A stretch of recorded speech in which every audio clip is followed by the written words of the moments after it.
You were made for more than the status quo. I'm Pastor Steve Gray, and this is the More Faith, More Life podcast. This podcast is for Christians with an ambitious heart who want to be more for their family, do more with their career, and see more of God's promises in their life. I've spent many years as a worship artist, minister, nonprofit leader, bold truth speaker, and most importantly, father and spouse. When I was in my early 40s, I was craving more from God and more from life. I'd done everything I was supposed to do. My life was good, but it wasn't good enough. So I spent the following years diving into the Word of God and searching for the biblical principles that would bring me closer to God and help my purpose and life flourish. That's what I want to share with you. In every episode, you'll get practical tools based on real-life experiences that you can put into action to redefine your faith and ultimately your life. So, if you're ready to do more, subscribe to More Faith, More Life, and hear an unfiltered biblical truth every week. It's time to be and experience more.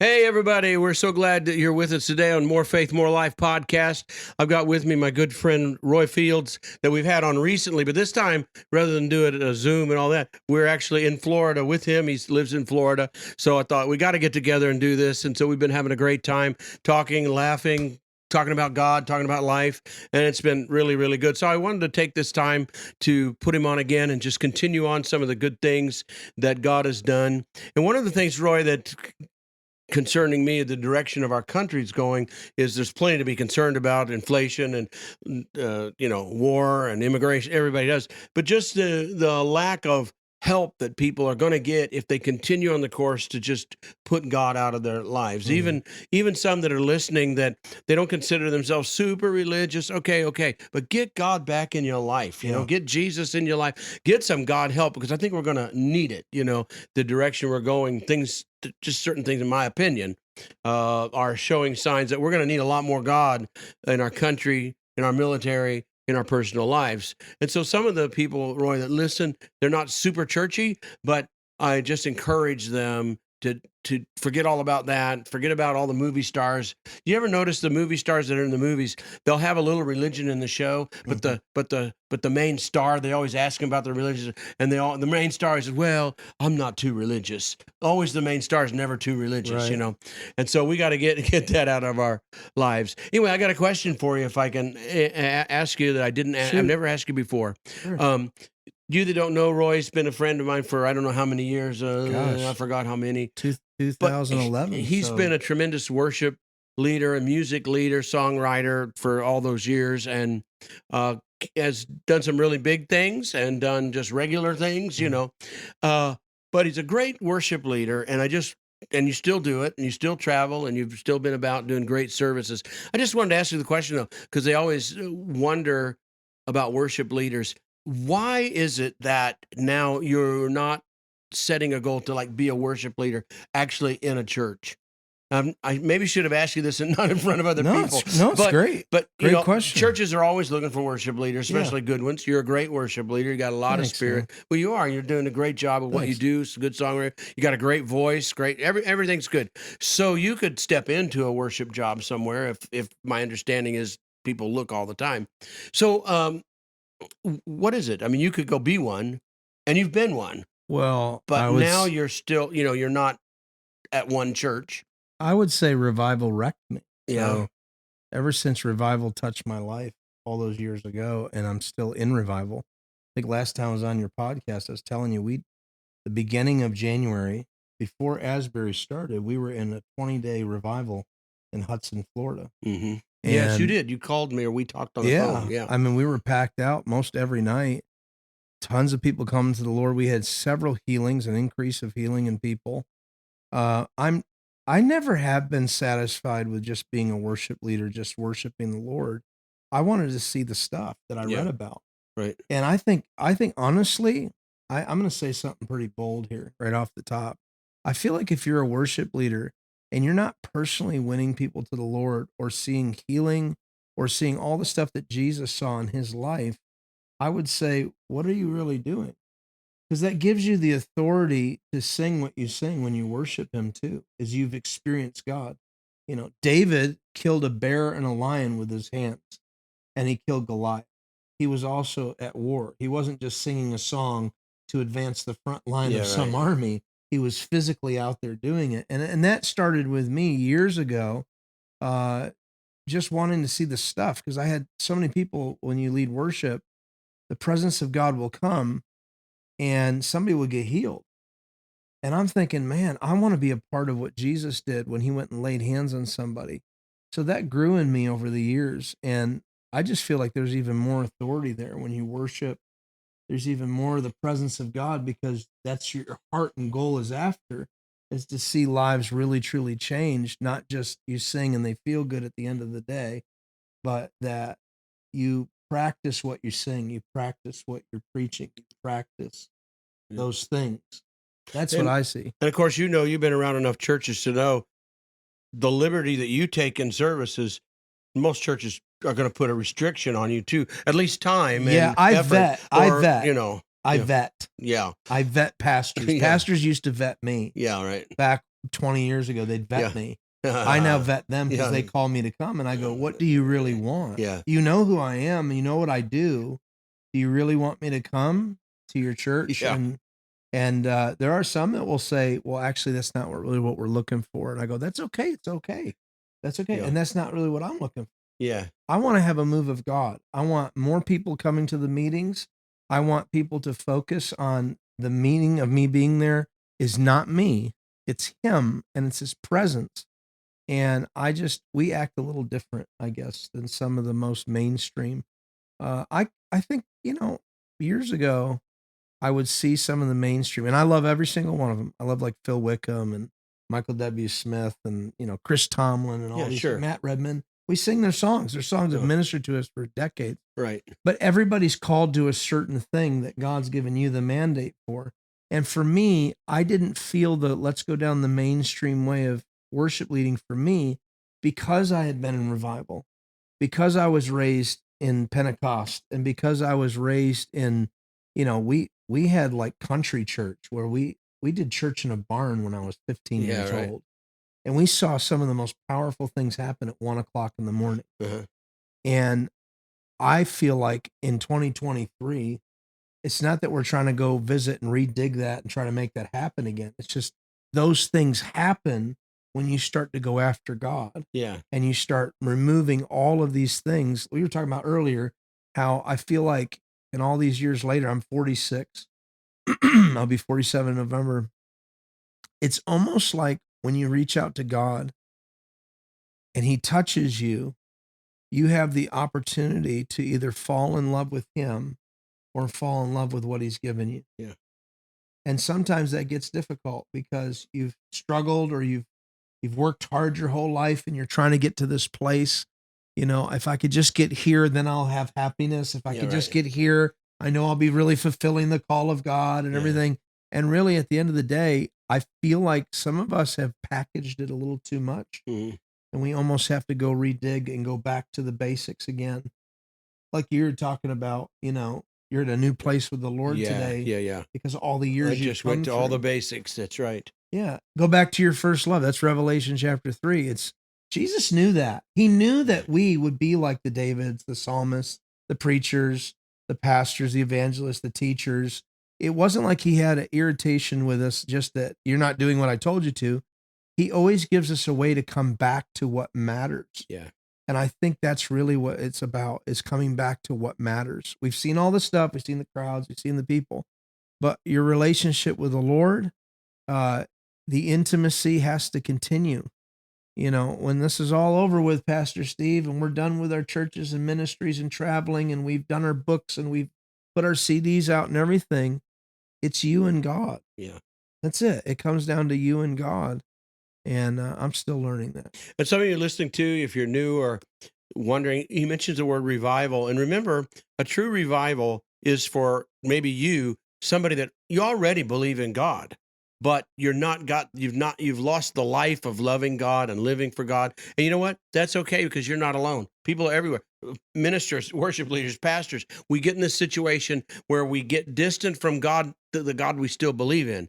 So I know there's a lot of you listen, you believe in God, but you need to be revived. You need a renaissance, if nothing else, Yeah. a renaissance, a refreshing of God.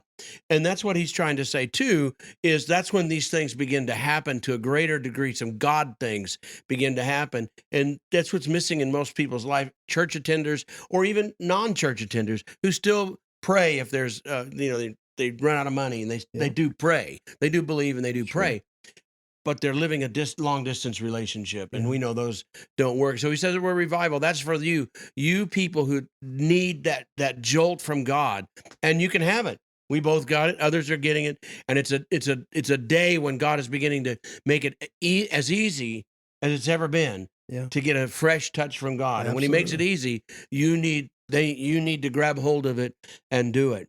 One thing about Roy is he is a true worshiper, and we don't have as many of those around as we need, worship leaders who get us worshiping. And I find it hard when I find a worship singer, they sing worship songs, so they're just a singer, and trying to explain to them, you're being a worship singer. I want you to be a worship leader. And when and I've tried to help them, they stumble, like they're trying. Okay, everybody, but you have to have, well, you tell us, you got to have that before you get up there. You know what I'm saying? You need to have the heart of a pastor if you're going to be a worship leader. Yeah, absolutely. You really do, because, somebody says, well, is worship pastor even in the Bible? What title is that? Well, it's very simple. Worship's in the Bible, and he gave part of the fivefold calling office as pastor. Yeah. So there's worship and there's pastor. If you're going to lead worship, you need to actually care truly about the people more than you do about your voice and what you're playing and singing. You should still be skilled. You should practice every single day throughout your life.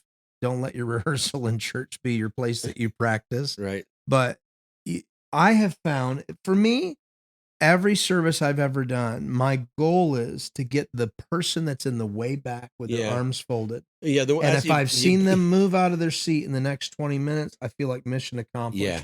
Because I reached them. In the front, it's easy. You can make a mistake of ministering to the people on the front row. Correct.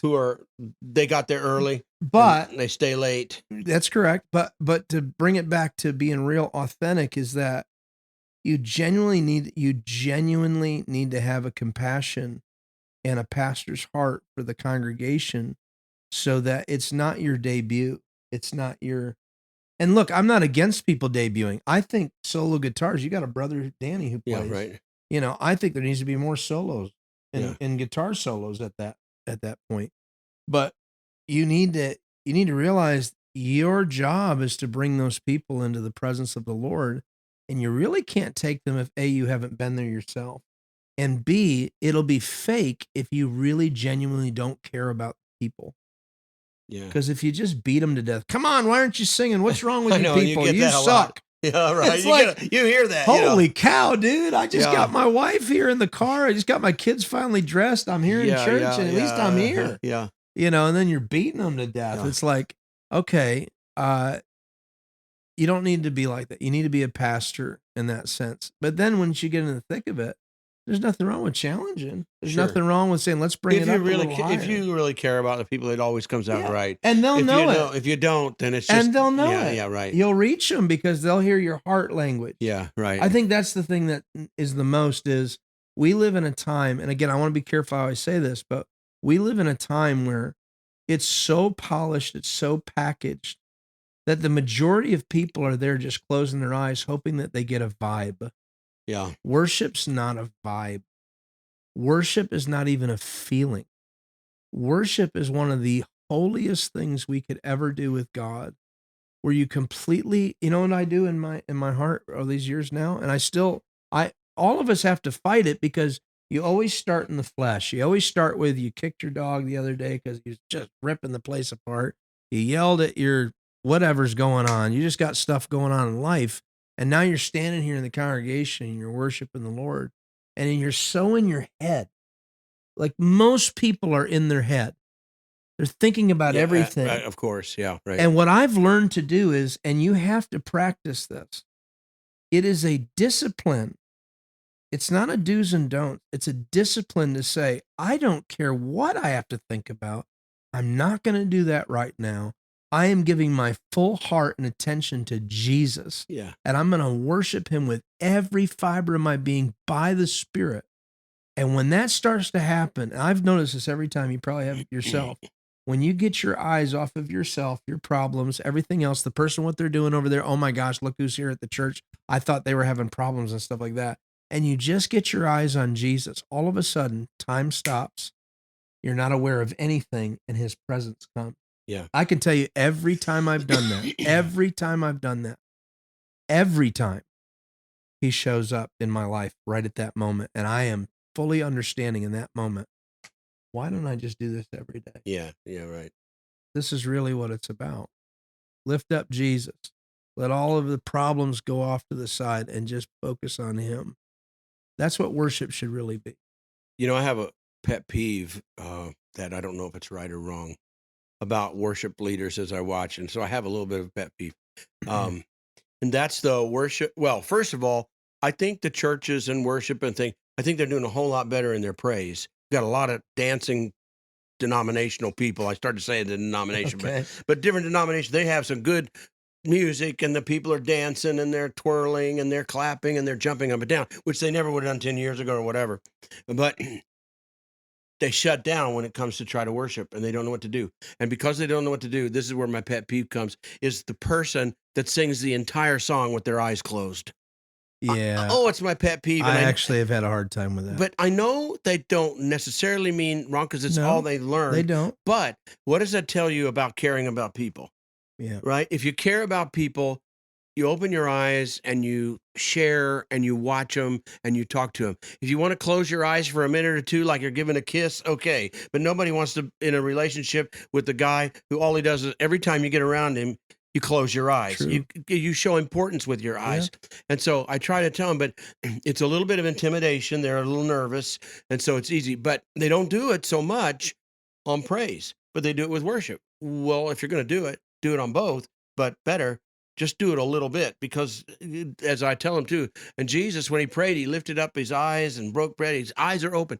And I understand some of it, but it's also a very bad habit to say, I don't care about you. I'm going to close myself off, just me and the Lord. Would you like to watch me do that? I think some people do it because they're trying to not concentrate on all the lights and everything around. So they're trying to get quiet and they're trying to get, not quiet, but, get focused. But at the same time, I think about Jesus, how his eyes aren't closed when he's talking to you. His eyes are full of fire. As a worship leader, I can say a lot of people have said to me, you seem to take, this is what I've had people say to me. This is not me saying this. They would say, when you come and lead worship, you take command of the whole place. And I go, isn't that what we're supposed to do? Yeah, absolutely. The atmosphere is full of wickedness, devils, religion, all kinds of stuff. We're literally grabbing the enemy by the throat and going, you will shut up for the next 45 minutes to 3 hours or 5, if that's how long the service goes. Get over there. And then we just declare the goodness of God. We worship and praise him. But my eyes are open because I want people to look into my eyes because I have nothing to hide. Yeah. All you're going to see is, wow, this guy really wants to worship God. Yeah. You know who said that to me? Is Andrew Womack. Oh, yeah? You know who Andrew Womack is? Sure. Kathy's a big fan of him. She listens every day to him. He's an amazing guy. He's been one of my mentors for 12 years. And we were in Norway together. And it was the first time I ever met him. And ever since then, we've been friends. And he goes, Roy, when you worship God, you actually worship God. And I was just like, exactly what we're talking about. To me, it was kind of foreign. It was like, doesn't everybody else? He's like, no. Because they don't believe who they're singing to. They're just doing it as a vibe. You know what I pray for this generation? This is what I pray for this generation. Let's talk about Asbury for a minute. The Asbury revival that happened in that college, okay? Right. Do you know what was so awesome about it? Is it wasn't spectacular. It was a couple of teenagers that were playing untuned pianos, untuned guitars. The guitars it drove me nuts, but the guitars weren't in tune as much. But the whole congregation was in complete unity. And they were lifting their hands and worshiping God, and there was nothing spectacular. to me, I would say the spirit of worship, not just the testimony from that one young guy or whoever it was, it's the spirit of worship in the room that brings everybody together and nobody's thinking about themselves. They're thinking about Jesus. Yeah. And then Jesus begins to speak to them about whatever he's dealing with them on and loving them. And if you can get that place into unity, that's where the move of God starts to happen. Because everybody's on the same page. And only the Spirit of God can do that, but he flows through you. You're the conduit. And we need worship leaders that are not, Lendell Cooley said this one time. He says, why is it that the humble musicians are not that skilled? And why are the skilled musicians the most cockiest, prideful people? And he would know. He was around a lot of them. Yeah. And he would even say he was one of them at one point. Okay. That's what he said. Yeah. And you know what his cry was? He goes, come on, you cocky, prideful musicians, just humble yourself. Yeah, right. I thought, what about the humble people that are unskilled? Yeah. No, but that's the whole point is why is it that you gotta have this great skill, but there's no worship. And yet you get these people that are so humble, but they don't take time to actually work on their craft. You know, Lendell's a good example to both of us because we both loved him and listened to him. Lendell Cooley. Yeah, I should. Thank you. Yeah. But you know, as a worshiper, you know, sometimes he would close his eyes, but remember those moments when he'd sing a song and cock his head up and he'd just look up into the sky and sing, and you go like, he looks like he's seeing God. Yes. And it makes me see God. Yes. It makes me feel him and see him because he's looking into heaven or also looking at us. I've never heard you say that. I've never heard you say that. All the time I've known you. Yeah. I've never heard you say that. And I thought I was like one of the only ones that saw that. And it's so strong. And when you've seen it and felt it, then you get another person who closes their eyes as though they don't, you know, I'm going to close off. I'm going to get God for myself, but we're not there for ourselves. And he didn't do that. He just pulled us in a gifted way. I don't know how he, in the natural, I don't know how he did it, but I was 19 when I watched him lead worship, and you would have been there in 96, the same time year I was there. And I remember thinking to myself, is Jesus hanging out in the rafter? Yeah. And I'm not being funny or being sacrilegious, but is Jesus hanging out in a toga right now? Just looking down at Lendell, because the vision, and I didn't go into a vision. I didn't see this thing play on a screen. It's like in my spirit, I was like, he is convinced and persuaded that who he's singing to is actually sitting right there. And that messed me up. Yeah. And I remember from that day on, I said, Lord, I want that relationship with you. I had never seen or felt anything like it at the time because it was so personal and so universal too. Everybody's not everybody, the general everybody is experiencing something, but it's so universal. But when you look at him and people like him and you, because you've picked it up too, you do the same thing. But it's though he's in touch with God, but I'm not left out. He cares about me too, because he'll look out, so it was just one of the best examples that I saw. I would say I believe him. Yeah. And you do it too, though. But I'm saying is that he believed, and that made me believe. Exactly. And now I believe. Yeah. It's because he believed, I now believe. Yeah. So I can actually sing words, and I know that the Lord hears me. I know that he hears my worship. I know he hears my song. Not everybody's convinced that he can hear you. Yeah. You're a very convincing worship leader, I think, too. You've got that same thing. Yeah, well, you are. You're very, it's very convincing to listen to you, and I appreciate that, and your heart and your passion, and you do it, and you don't, you're not a people pleaser, but you love people. You're not there to make people mad, but you're not doing it for people. You're doing it with the people, with God, with the people. It's just, I think you're a lot like me too. If I look out and I see it's going great in the front part where, all the people who want to worship and sing, but you see that guy in the back, or you see a group in the back and they've sat down, or they're just looking off and they're not singing anything at all. That bothers me in a good way, where I find I found it, maybe I'm just being wrong here, but that so many just don't care. I mean, if I'm looking good and they're liking me and I get paid and I get applause, they don't care. And it really bothers me. I want everybody to get it, and Yeah. everybody can, everybody listening to right now, whatever you're thinking of what he says and what I say, there's something for you from God, and you can get it if you just want it. But we're two guys that want it really bad for you. We're not asking you for anything, but just open your heart, try to get close to God. You're gonna be better for yourself. You're gonna love yourself better. You know, some people they're trying to love themselves. I tell them, I said, you'll never have to hear another sermon on self-esteem if you just walk with God, Mhm. because it's so esteeming Mm. to be near the living God. And I appreciate that you said that too. You see that one guy back there with his arms folded, Yeah. and he wants so bad. I want Because you he so can't bad wait. to get it. He can't wait to get out of here. Yeah, He's sitting in the back observing everything, and a lot of people don't understand that everybody's being observed at the same time. And you might be observing, but somebody's observing you observing. And that guy in the back is watching, and he already knows who's real, who's not real, what's fake. He's looking for the real.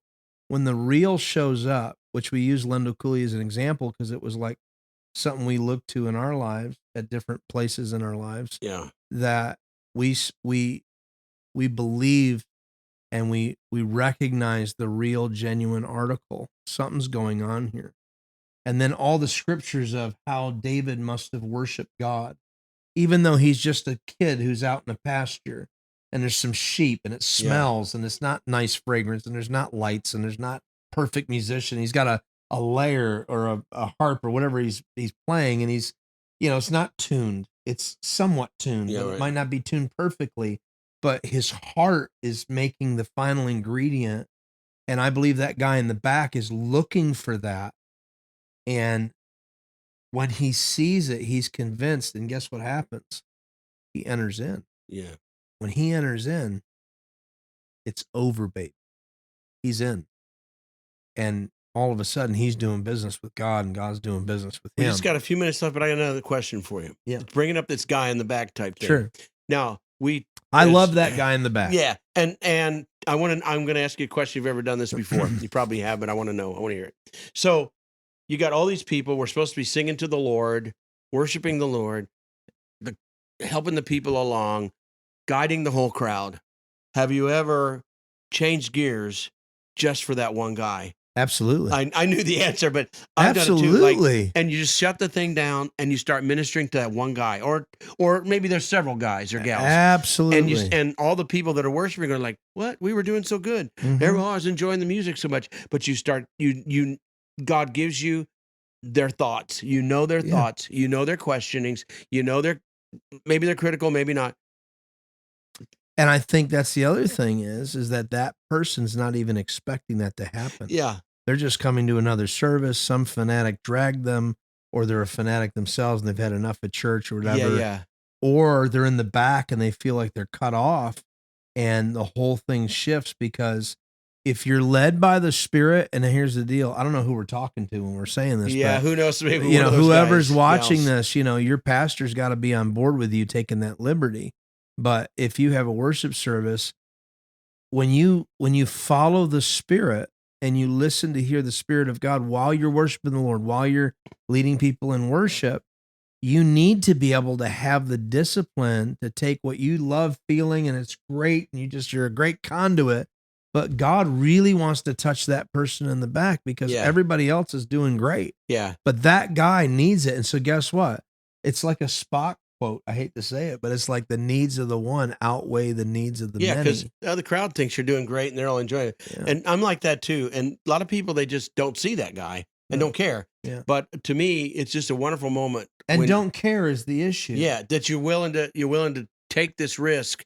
And I'm going to say the thing that guy is thinking, I'm going to help that guy or that guy. And then it could be several.